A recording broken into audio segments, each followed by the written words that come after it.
अब हम बात करेंगे धनु या सैजिटेरियस के लिए 2026 आपके लिए क्या ला रहा है. What's in store for you? Let's find out.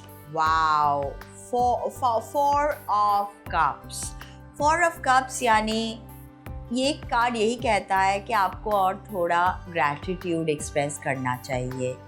हाँ, यूनिवर्स देखिए आपको ये इतने अपॉर्चुनिटीज़ दे रहे हैं मगर आप इसे नहीं एक्सेप्ट कर रहे हैं.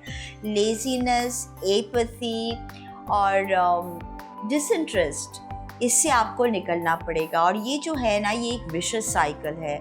इससे अगर आप नहीं निकल पाते हैं then 2026 will not be good and will be full of obstacles.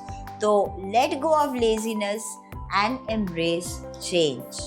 सिर्फ शिमारू एस्ट्रो पर अब वेब, मोबाइल और टीवी पर उपलब्ध.